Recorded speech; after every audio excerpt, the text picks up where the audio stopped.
Chapter 1. The Guest List. They wanted a perfect wedding one without me. They cut my family, my friends, even my name. But what they didn't know was that I still owned the venue and the cameras. I'm Mia Hart, and when her family tried to destroy my wedding, I turned the spotlight and the story toward the truth. I keep my office colder than most people would like. The building's heat shuts off at 9, and I never call downstairs to complain. I like the way the chill sharpens the air, the way the screen light looks cleaner on white walls. Tonight the glass boards along my river north wall glowed in quiet rows, color swatches, venue photos, a to-do list written in neat pen strokes that would make any bride feel safe. I create perfect moments for other people. I have built an agency on that calm promise. It worked for a decade, until the day I became the client. The cursor blinked in the corner of my laptop right next to a shared spreadsheet labeled Guest Master. I had opened it 100 times in the last month and never once felt dread. Tonight I did. I watched a small blue icon in the corner spin for a beat while the file refreshed. In my head, I heard my own voice from countless consultations. We choose the people who make the room feel like home. We start there and build outward. The sheet loaded, my chest tightened. There had been a tidy column labeled Bride when I left the breakfast meeting in Lake Forest this morning. 120 names. Colleagues who had covered for me when I launched the agency. Clients who became friends. 2 women from my first summer job at a coffee shop who drove me to interviews when my car would not start. An entire row of aunts and uncles who mailed cash and birthday cards because they did not know what else to offer. I scrolled down. The number at the bottom no longer read 120, it read 14. The note field beside the total said balanced for optics. The font was elegant and indifferent. I leaned back until the chair tapped the cabinet behind me, then let my eyes settle on the boards across the room. I had mocked up ceremony arches, 2 versions of a minimalist bouquet, a palette of ivories and soft golds that worked under both daylight and candlelight. I had drawn a seating arrangement on vellum to help visualize traffic flow from the aisle to the cocktail lounge. I had done all of it out of habit and love. While I looked at the boards, my mind drifted to the dining room table at the cross-house sunlight on Crystal Evelyn's bracelets catching the light as she reached for the laptop. She had called the wedding a brand moment. The family had a legacy, she said, and legacy required curation. It was not unkind the way she said it. It was clinical and confident like a museum label next to a painting. Daniel sat beside her, a picture of easy charm in a navy blazer, familiar laugh lines held in a new kind of stillness. His father stayed quiet. Lauren filmed on her phone from the doorway, narrating a behind-the-scenes clip for her followers. I had set a folder of vendor proposals on the table and explained lead times for specialty rentals. Evelyn smiled the same way she smiled at donors in photos. She asked me to open the guest sheet. I watched the cursor move with the soft tap of her ring on the trackpad and felt nothing then. She was practicing a language she had been fluent in for years. I told myself I could translate. I stood up now and crossed to the window. The river ran black and glassy beyond the bridge. A delivery truck groaned somewhere below, and the glow of a corner bar bled onto the sidewalk. My phone buzzed on the desk. Daniel's name. I let it go to text and then read the preview. Mom wants it elegant. Do not worry. The words sat there like a towel tossed over something broken. I forced myself to sit and work the problem like I would for any client. First, I exported the current version and saved it to the agency archive with the date and time. Then I opened the version history and compared numbers line by line. A third of my friends were cut entirely. Another third had their plus ones removed, which would put me in the position of delivering extra humiliations later. Industry contacts reduced to a handful, which telegraphed a message I did not want to send about my own work. Family trimmed to the point where there would be no cluster to anchor a table. A room without an anchor feels like a ferry in rough wind. People drift. Conversations thin. I had prevented that in other people's weddings for years. I would not let it happen to mine. I opened my email and searched for every message with the subject Guest Master. I pulled copies into a clean folder on the server with the same neutral name I use for budget backups. I downloaded the original venue contract, the current floor plan, the list of holds for rehearsal spaces, and the florist's draft recipes. Then I made a second folder labeled Personal and moved anything that referenced my family into it. I am not dramatic, but I am meticulous. It is my inheritance. The door to the hallway clicked softly as the cleaning crew moved through the floor. Their cartwheels hummed on the carpet and faded. I let the building sound carry me back into the morning so I could check my memory against the data. Evelyn had begun with acquaintances, people she said would not mind watching from afar. Then she clicked through names she thought might look commercial. She suggested my old boss from the hotel industry could send a gift instead. Daniel had reached for my hand at one point under the table, a quick squeeze, then a retreat. There had been a scent of lilies in the room, and something metallic, likely the polish they used on the antique service cart. When she finished, Evelyn folded her hands and asked if I felt relieved to have fewer logistics to manage. I had smiled. I had said clarity always makes a plan sharper. She seemed pleased by the answer. She likes people who agree with the premise. The screen pinged. A new upload appeared in the shared folder, a PDF titled Seating V3. I opened it.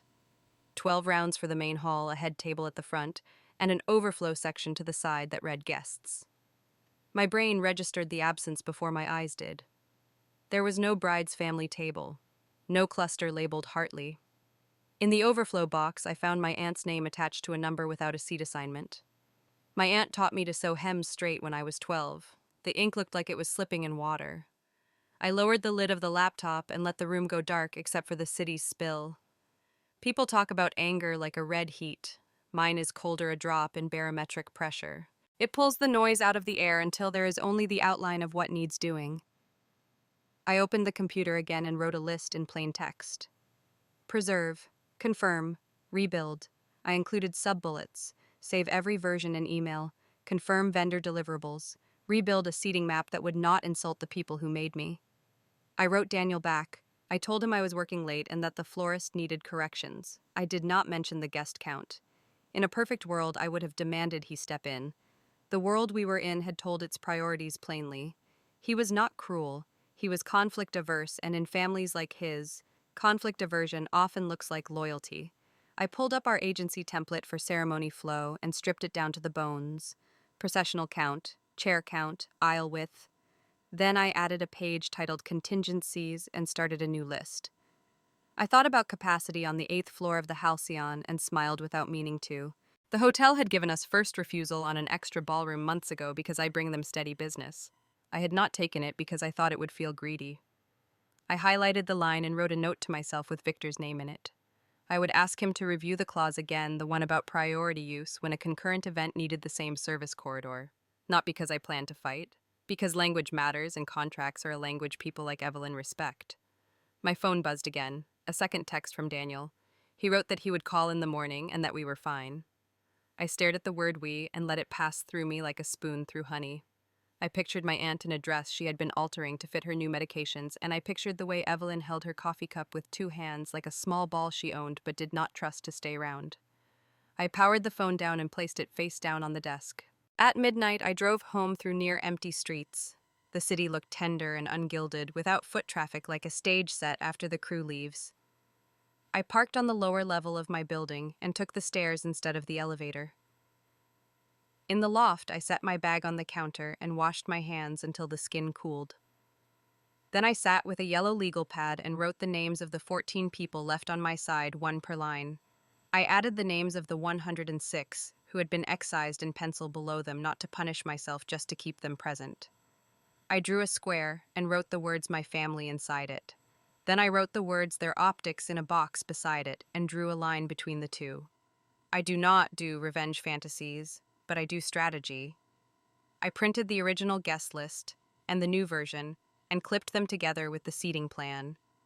I wrote archive on the top page and slid it into a blue folder. Then I opened the browser and checked the florist's recipes again. I asked for a revised version that allowed for substitution if peonies came in too open. I sent the planner on the cross side a message about fire code for candles because excess flame gives insurance people hives. It is safer to be the person who cares about the boring details when others are busy rehearsing power. At 2, I went back to the office file and created a folder titled Personal Backup 1. I copied the vendor contracts, I saved the floor plan versions. I added the email thread where the hotel had offered me first refusal on the extra ballroom in March, and I attached my polite decline. I wrote a note to Grace, the hotel director, asking her to confirm which holds we still had open for the month of June for other clients and whether any space remained on the 8th floor on the date of my wedding. I kept the language neutral. I thanked her for her help with a charity dinner we had done in the spring that raised enough money to fund internships for 2 photography students. I did not mention the cross name. The building heat turned off completely and the windows fogged at the corners. I wrapped a light sweater around my shoulders and replayed the Lake Forest meeting from the vantage point of this quiet. Evelyn had been precise even when she was warm. She chose words that sounded like culture and landed like control. She asked me to imagine the photo spread. She suggested that some people do better sending gifts than attending. She praised my professionalism each time she erased something of mine, as if the compliment could carry the weight of the deletion. I remember thinking that I could live with this if Daniel noticed. He did not. He managed the awkwardness like a host guiding a conversation away from weather. He told me later by text that his mother really meant well. People who were handed large rooms at birth can mistake volume for intention. I opened a new text file and began a diary of decisions. Date, action taken, file saved. The point was not to build a case. The point was to build clarity. When you stand inside a storm long enough, you learn the shapes of the wind. I wrote down exactly what had changed and when. I listed Evelyn's edits as edits, not insults. I listed my own responses as adjustments, not retaliations. I wanted a record that would feel like clean glass if I ever had to hold it up to light. At 3, I checked the agency calendar and moved 2 non-essential meetings to later in the week. I scheduled a call with Victor for the afternoon and left a note on my desk for Harper to pull the March email thread with the hotel. She would arrive just after 8 with coffee and a look that said she was ready for whatever needed doing. I would tell her the truth in simple terms. We planned for contingencies, including the ones you never imagined would involve you. The sky outside the windows shifted to a paler shade, and the trains began to run with morning rhythm. I shut down the laptop and packed it carefully, then stood in the middle of the office and let the silence lift. In the hallway, the first elevator dinged open and someone laughed near the water cooler. I looked one last time at the board where I had pinned a card that read, "Bride's Family Table," in my own handwriting. Beneath it was a blank space where I had planned to add names this weekend.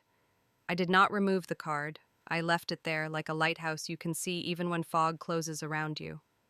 On the way out, I locked the door and pressed my palm flat to the cool metal for a second.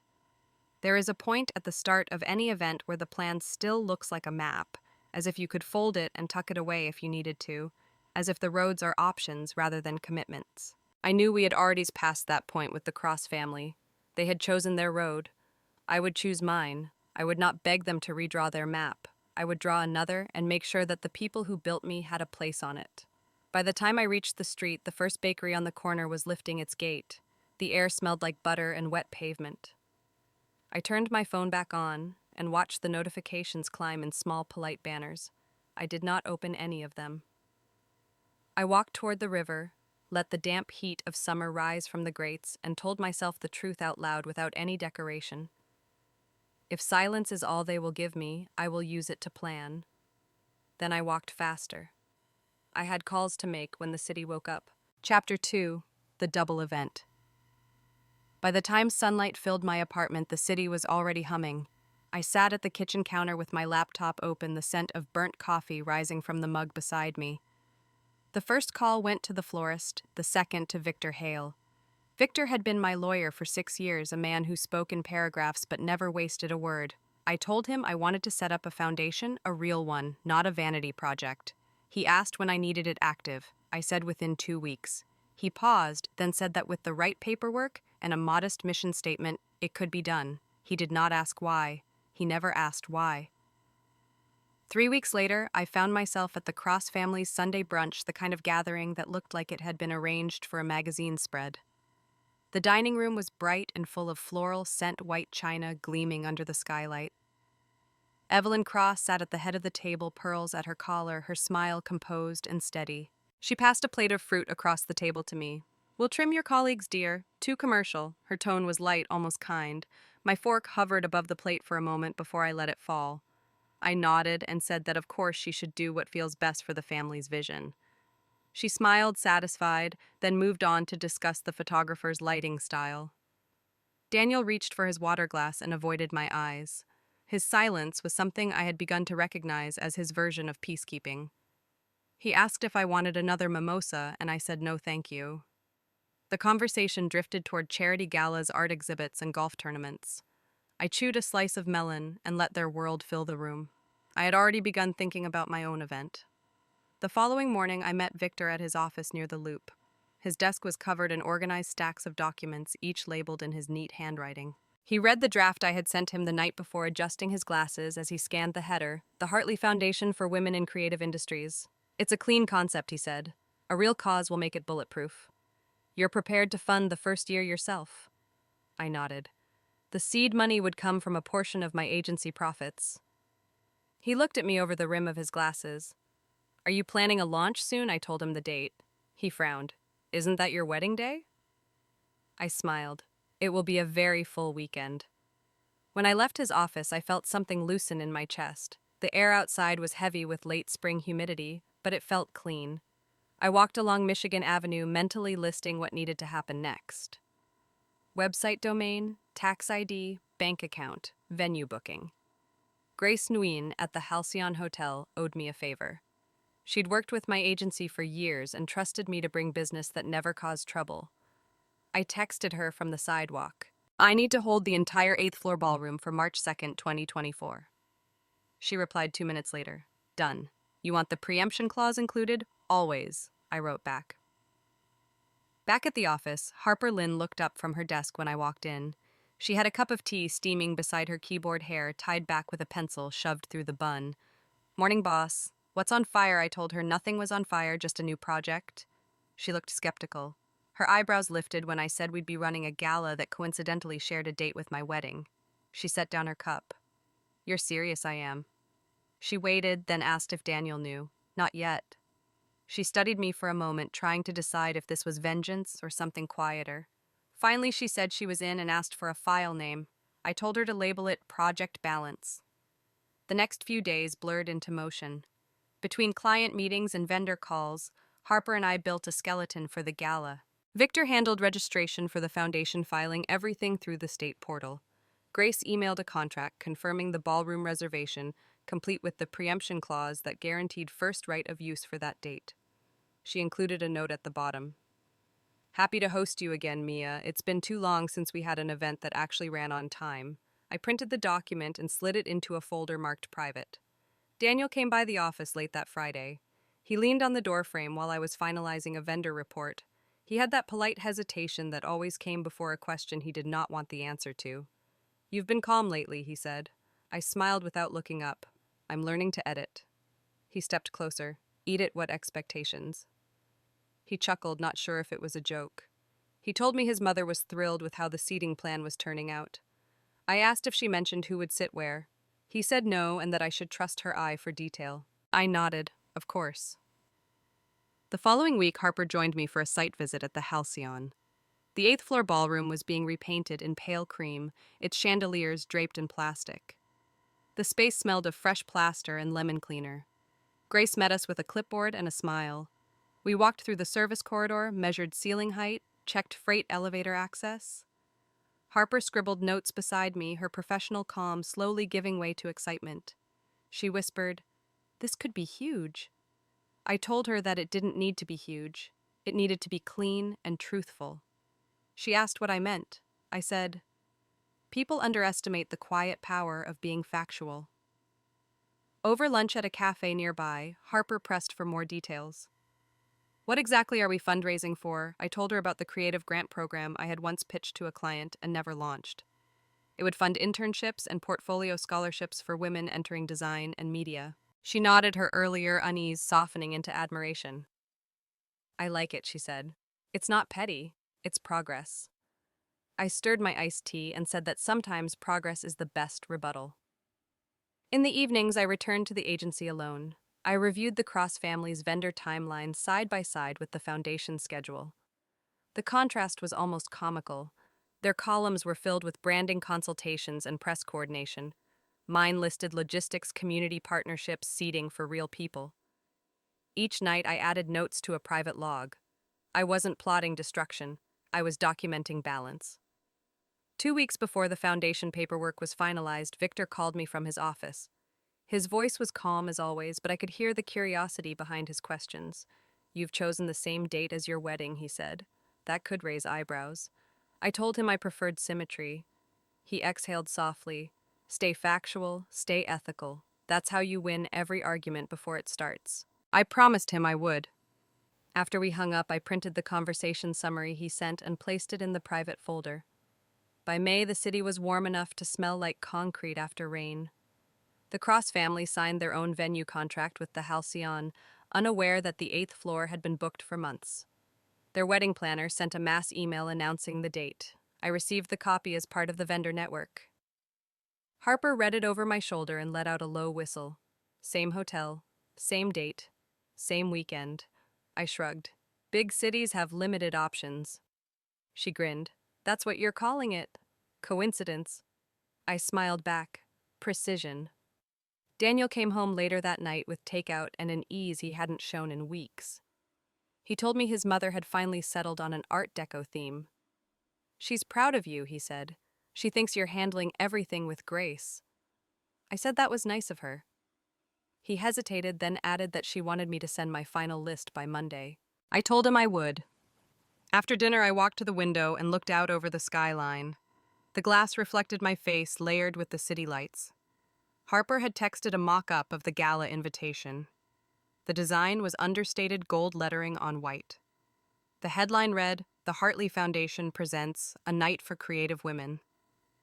I whispered the words once to hear how they sounded in the air. They felt solid.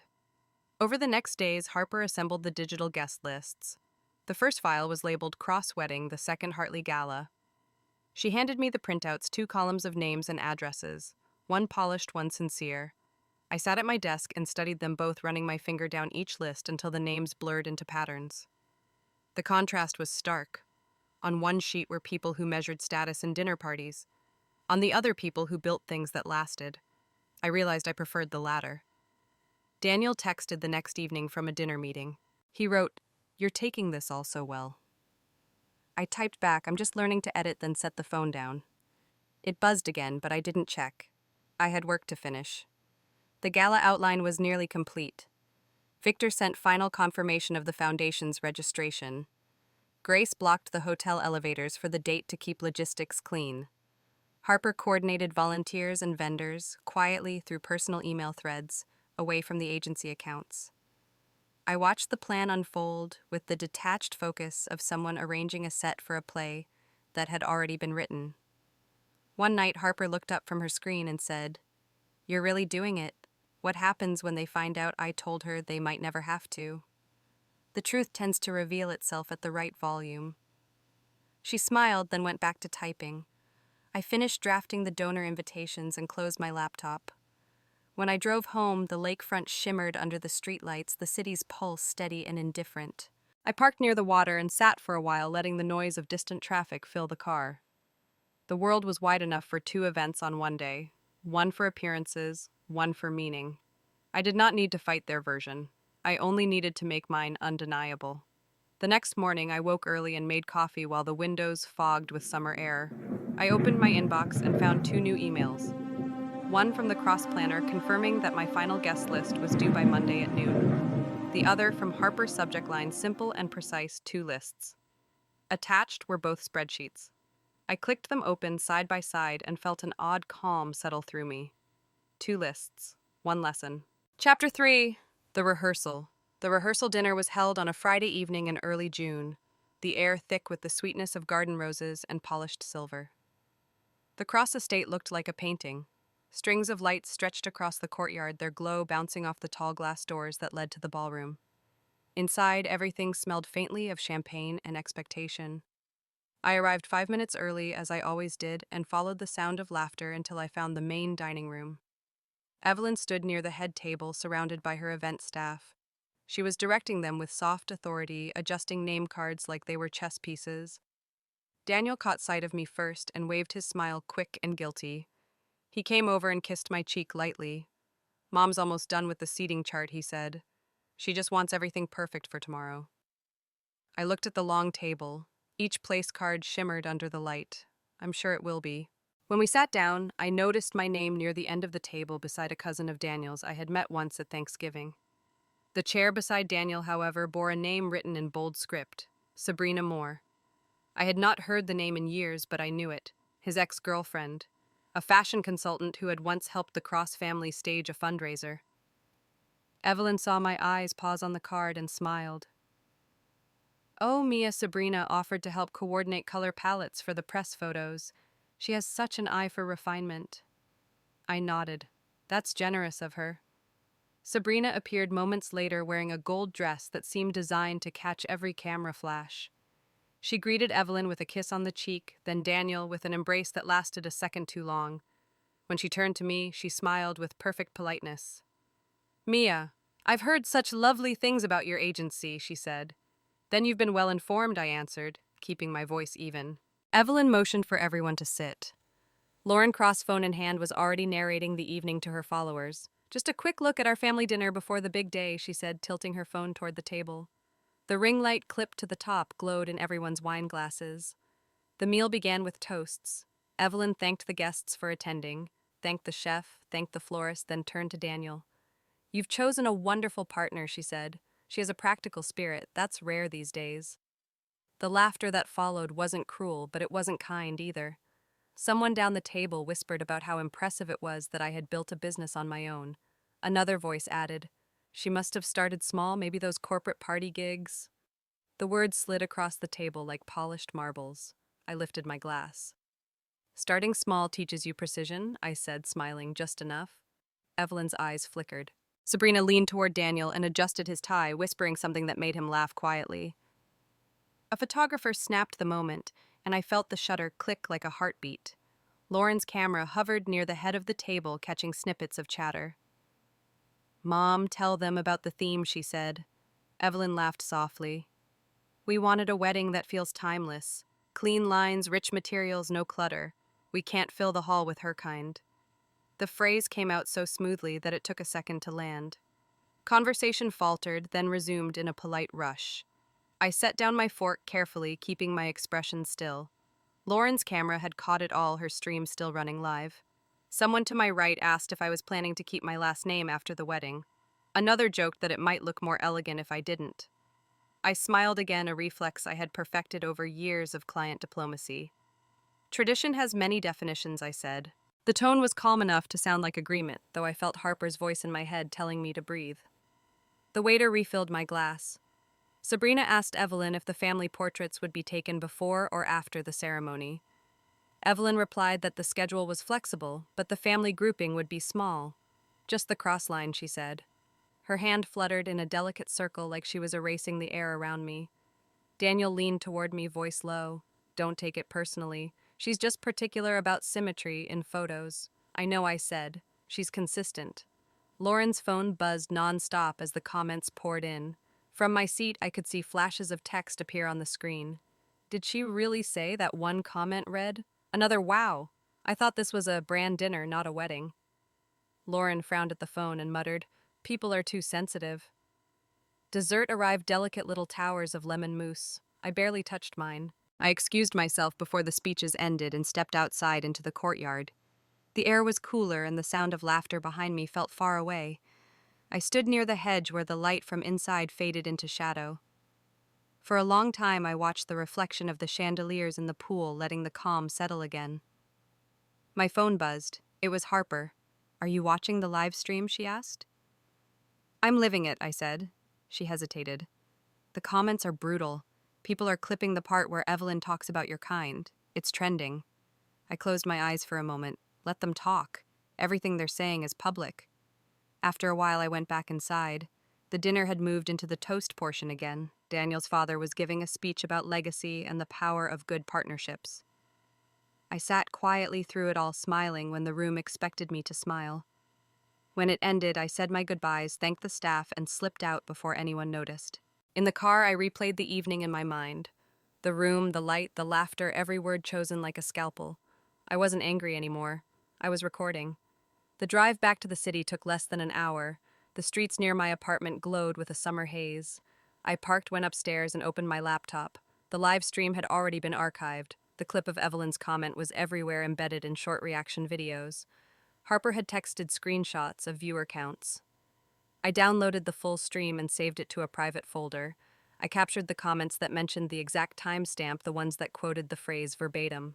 Public words publicly shared. No breach of law, only exposure. At midnight, I called Clara Ruiz. She answered on the second ring. "It's late," she said, her voice soft but alert. "I know," I said. "You might want to see something before it disappears." She listened while I explained what had happened, the way Evelyn's words had spread, how Lauren's livestream had documented every second. I sent her the file and the screenshots. "I'll verify it," she said. "If it's all public, there's no issue running it." "But are you sure you want this story out there?" "I don't want a story," I said. "I want context." She was quiet for a moment. "Then I'll make sure it's handled right." After the call, I sat in the dark with the laptop open on my knees. The cursor blinked on the folder labeled Hartley Foundation Gala. It felt like the only thing that made sense anymore. I checked the draft press materials Harper had prepared and added one more line to the mission statement: promoting integrity and inclusion in creative industries. Then I saved it and shut the computer. The next morning, the first email in my inbox was from Clara. She had written a working headline in the subject line, "When Tradition Becomes Exclusion." Below it, she noted that the article would remain under embargo until after the weekend. She wanted my confirmation before moving forward. I typed back a single line. All quotes verified. Proceed. I made coffee and watched the sunrise over the city. Harper texted that the clip had crossed 100,000 views overnight. People were already arguing in the comments about whether the remark had been taken out of context. I replied, "Let them argue. The words are clear."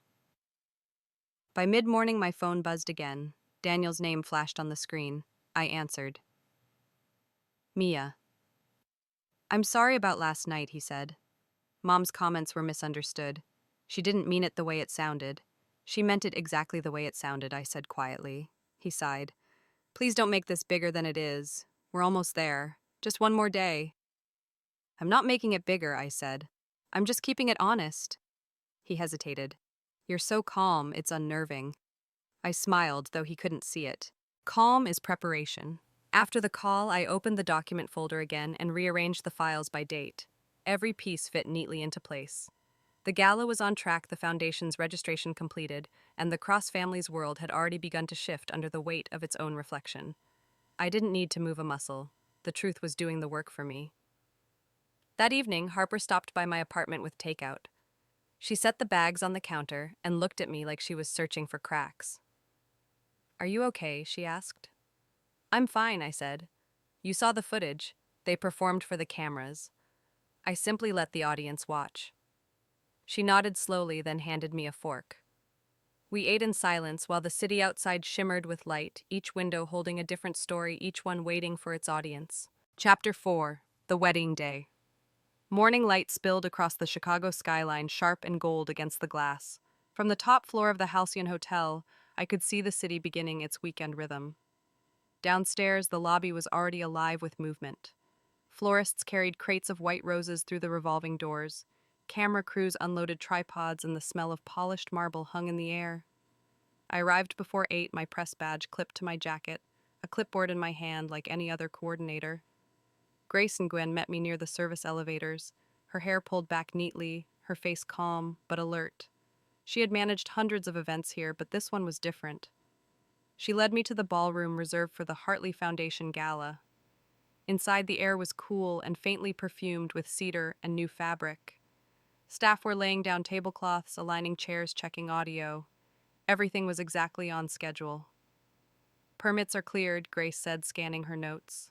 "Press check-in opens at 11. Donor tables confirmed. The lighting tech will do a final test at noon." "Perfect," I said. "Thank you for keeping this so quiet," she smiled. "You've earned discretion. Besides, I like when good paperwork wins."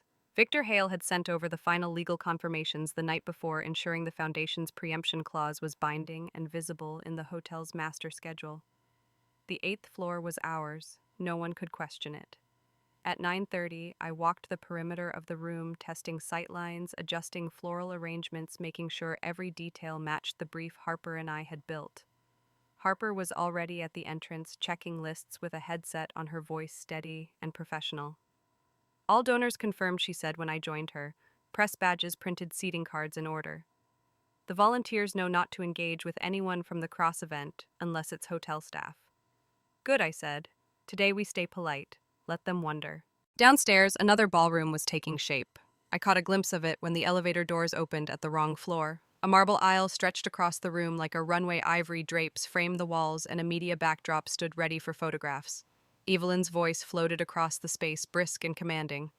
No, the lilies go on the right, and make sure the lighting is softer near the head table. Daniel hates harsh shadows. Daniel stood near the window's jacket, off his tie loose. When he saw me step off the elevator, his face softened into something between relief and confusion.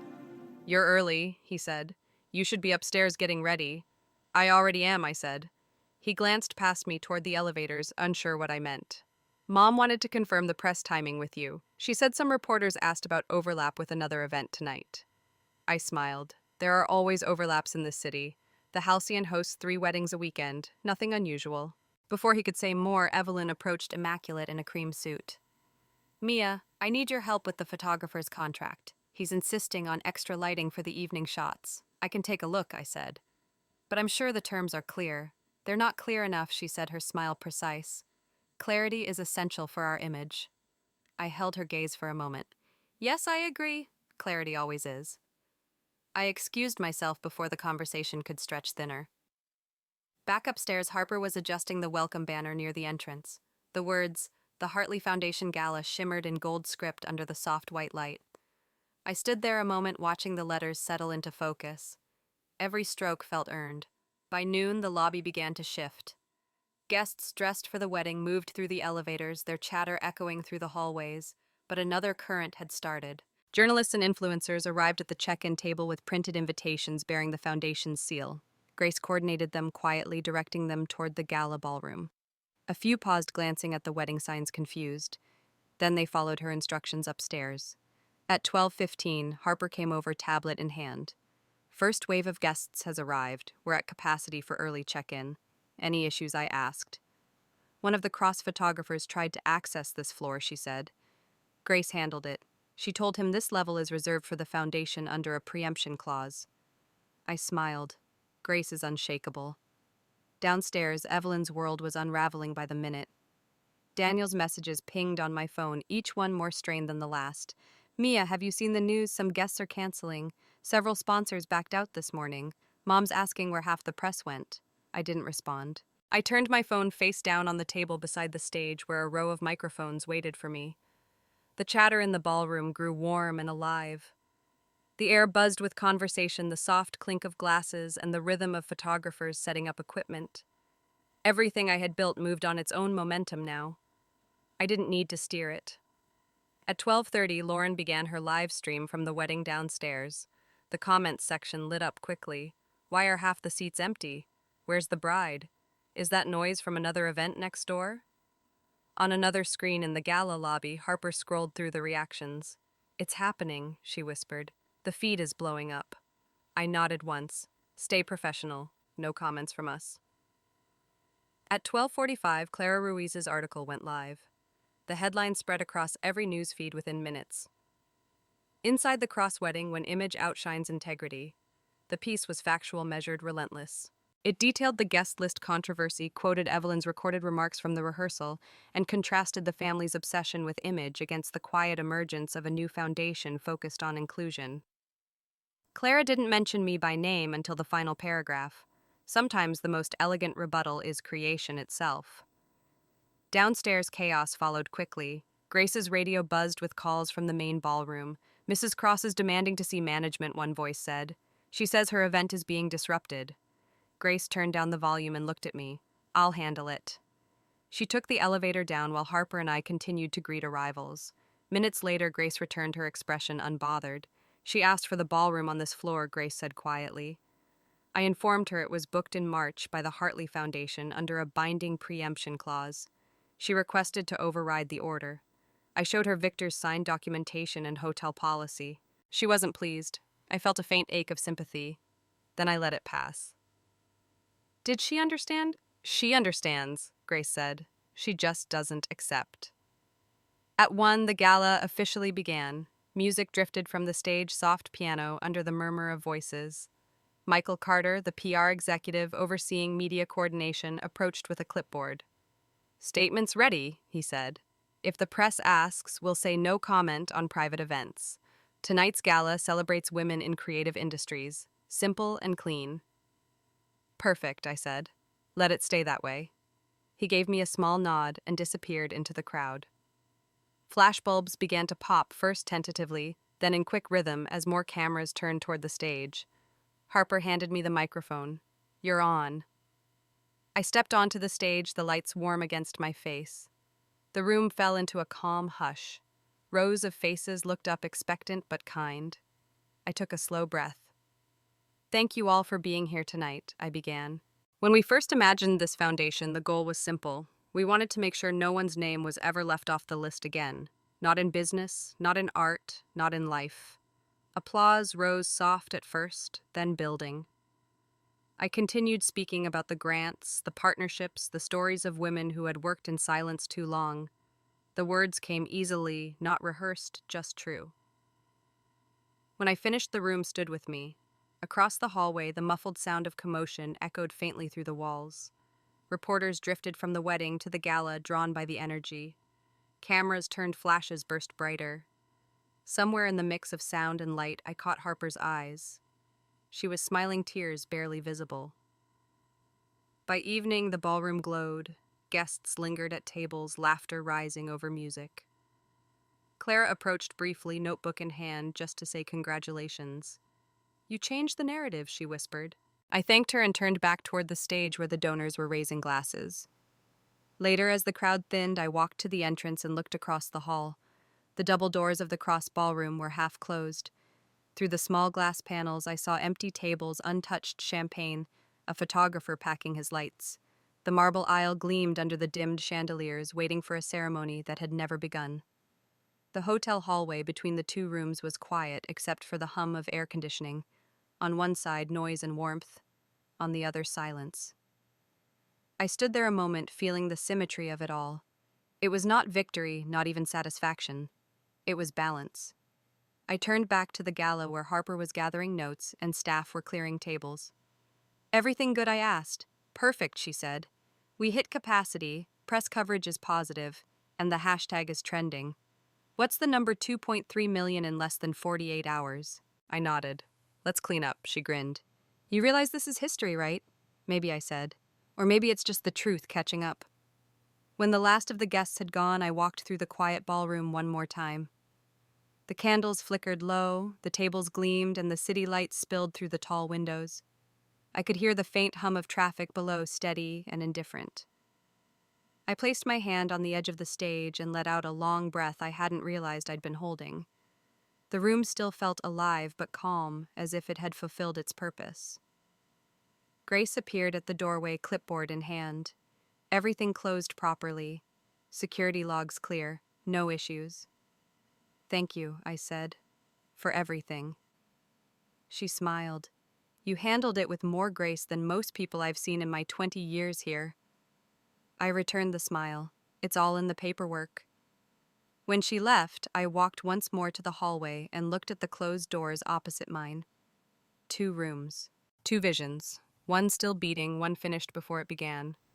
The lights reflected in the polished floor, twin streaks of gold fading into the distance. Then I turned off the microphone, switched off the stage lights, and stepped outside into the soft Chicago night. Chapter 5. The Rewrite. The morning after the gala, the city felt rinsed clean. I woke before my alarm made coffee in the quiet loft and watched the light move across the brick. My phone had stopped buzzing sometime after 2. Press requests stacked into a single line of icons. I did not open them.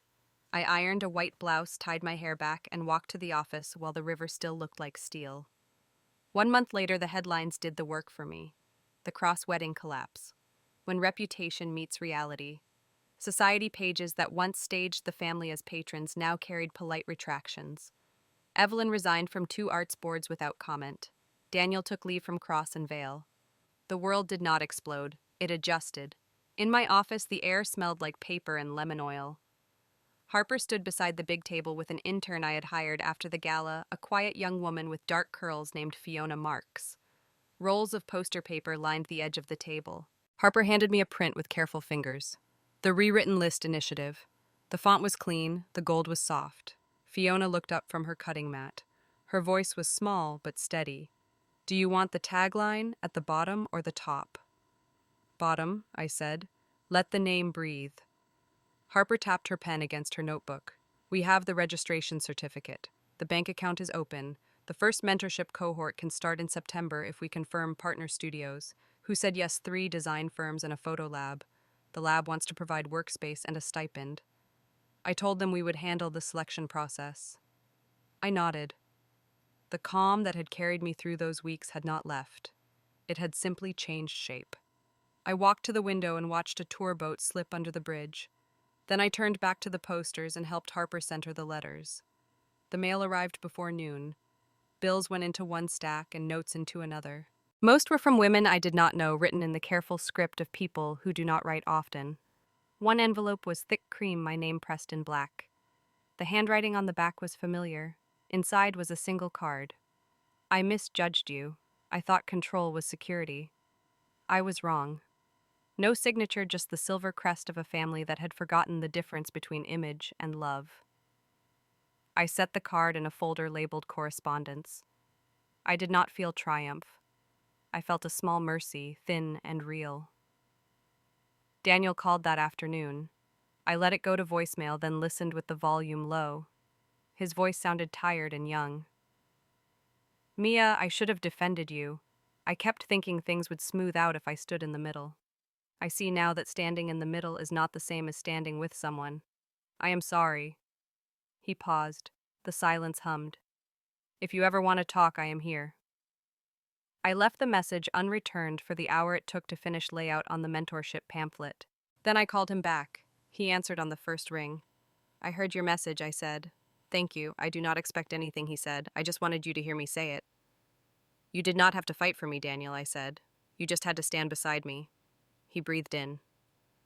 I do not know if I am built for that in the way you needed. I know, I said. We are done talking about blame. Take care of yourself.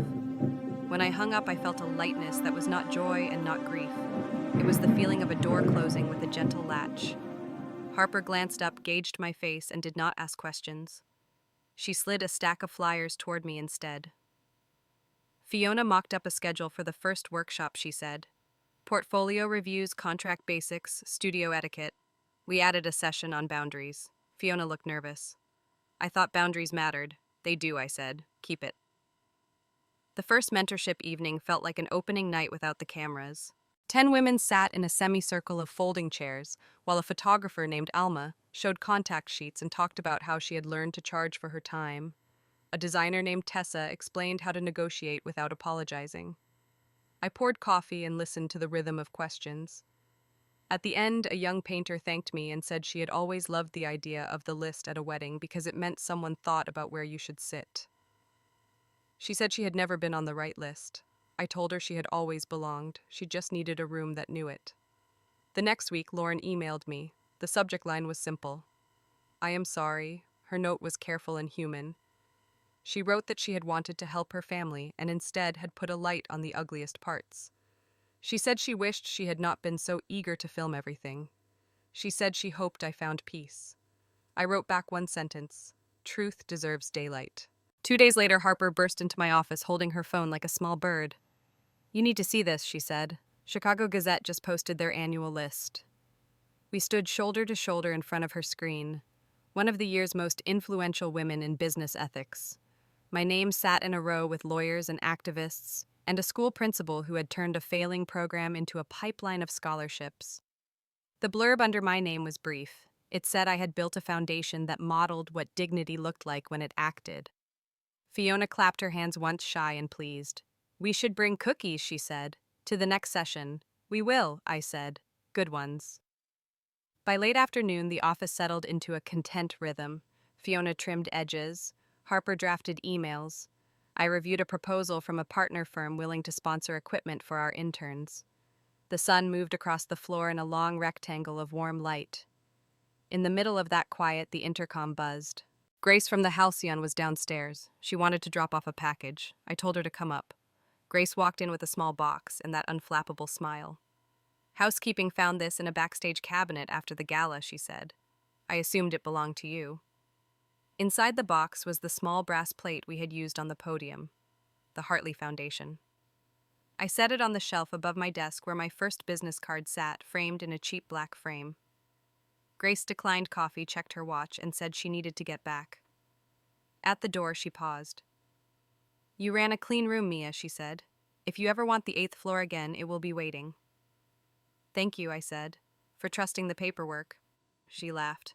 I trust people who read it. When she left, I stared at the brass plate until the letters blurred. Then I returned to the table and helped Harper fold program sheets for an event we had scheduled the next week. No cameras, no drama, just work. The press event came at the end of the month. A small room at a community arts center with tall windows and clean white walls. We set a modest podium in front of a mural of bright shapes. Michael Carter stood near the back with a clipboard calm as a lake.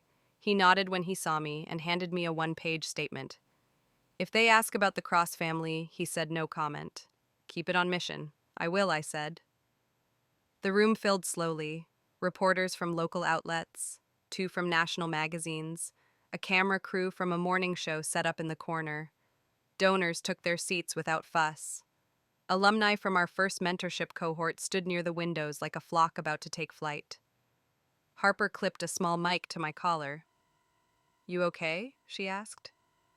I am, I said. I will breathe after, she said, and smiled. I stepped up to the podium. The light through the windows turned the dust in the air to soft gold. The brass plate from the gala sat on the corner of the stage, catching the sun. Thank you for coming, I said. When we began the Rewritten List initiative, we set a narrow goal. We wanted to mentor women in creative fields who had been overlooked or excluded. We decided to fund internships to place cameras and laptops and pens in the hands of women who would not ask twice. We believed that access could be a kind of invitation and that invitations matter. A reporter raised a hand. Do you have any comment on the fallout from the wedding last month? Michael gave me a quick look. I nodded. No comment on private matters, I said. Our work is not a reaction, it is a choice. Another reporter asked about the volume of donations, the number of mentorship spots the partners signed. I gave clean numbers. I talked about accountability and process, about teaching contract basics and negotiation skills, about how to write a boundary into an email without apology. Alma spoke for a moment about watching a student hold a camera like a passport. Tessa described a mentee who had doubled her rate without losing a client. The questions softened. The room warmed. When we were done with details, I closed the folder and folded my hands on the podium. They cut me out of their list, I said. I built my own. Revenge was never the goal. Clarity was. The room went quiet in that good way that means people are hearing the thing behind the words. Then the applause came, not loud, but deep enough to carry into the hall. I saw Harper swipe at her eye.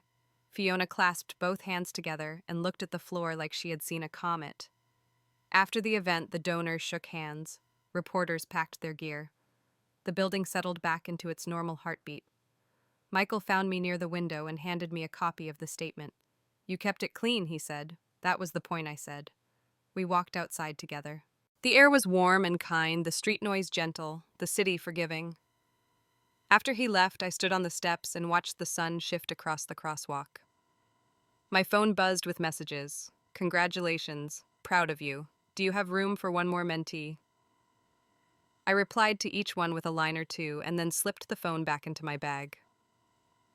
On the way back to the office, I stopped at a bakery and bought cookies like Fiona had suggested.